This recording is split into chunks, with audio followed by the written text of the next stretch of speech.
বৃষ্টি ভরা দুপুরে একটু বিরিয়ানি খাওয়া যাক, কারণ খুব গরমও না খুব ঠান্ডাও না, তাই তো চলে আসলাম বিরিয়ানি করতে। বন্ধুরা, যেমনভাবে তৈরি করতে হয় বিরিয়ানি তেমনটা ঠিক পারি না, বাট যেমনটা আমি পারি তেমনটা আমি করি। সমস্ত কিছু বর ধুয়ে বেছে রেডি করে রেখেছে। রান্নার বাড়ির রান্নার দায়িত্ব আমার ছিল, তাই তো চলে এসেছি রান্না করতে। আমি প্রথমে ভেজে নিয়েছিলাম বেরেস্তাগুলো, তারপর আলুগুলো ভেজে নিয়েছিলাম, তারপর আমি মাংস কষানোর জন্য মশলা করে নিচ্ছিলাম। আমি কিন্তু আগের থেকেই মশলা মাখিয়ে রেখেছিলাম মাংসগুলোর মধ্যে, বিরিয়ানি মশলা, লবণ, হলুদ সমস্ত কিছু দিয়ে। আর কষা মাংস দিয়ে বিরিয়ানি খেতে আমার খুব ভালো। একটা খুব কাছের মানুষের কাছ থেকে বিরিয়ানি করাটা শিখেছিলাম, কিন্তু সেই করাটা আমি ভুলে যেতে চাই। আমি নতুনভাবে আমার মতো করে বিরিয়ানি রান্না করতে চাই, তাই আমি নতুনভাবে আমার মতো করে বিরিয়ানি রান্না করছি।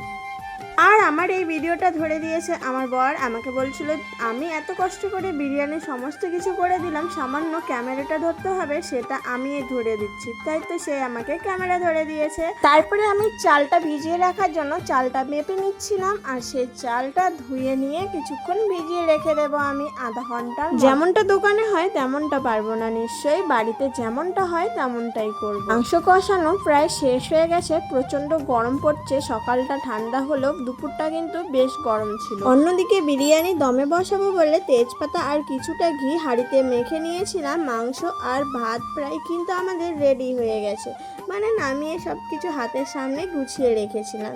তারপর আমি সেই তেজপাতা ঘি মাখানো হাঁড়ির ওপরে কিছুটা গ্রেভি দিয়ে দিলাম, কারণ আমি বিরিয়ানিটা এই হাঁড়ির মধ্যেই দমে বসাবো। আর এইদিকে কেশর ভেজানো দুধ ও কিছুটা বিরিয়ানি মশলা আর কিছুটা টক দই দিয়ে ফেটিয়ে রেখে দিয়েছিল আমার বর।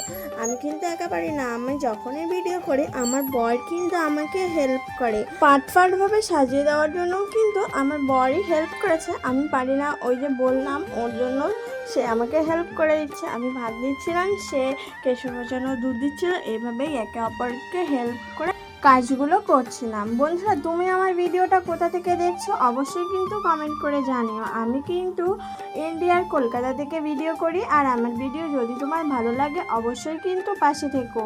তোমরা পাশে না থাকলে আমি কিন্তু এগিয়ে যেতে একদমই পারবো না। আর কোথাও কোথাও গিয়ে আমার কথাগুলো কিন্তু অনেক মিস্টেক হয়ে গেছে। আমি কিন্তু সেরকম গুছিয়ে কথা বলতে পারি না, আর আমার কথাগুলো কিন্তু সেরকমই অগোছানো হয়ে থাকে ভিডিওগুলোর মধ্যে। অনেকেই হাসে, আমার মনে হয় আমার কথাগুলো শুনে, তবুও কিন্তু বলছি কেউ হাসবে না আমার ভিডিওটা দেখে।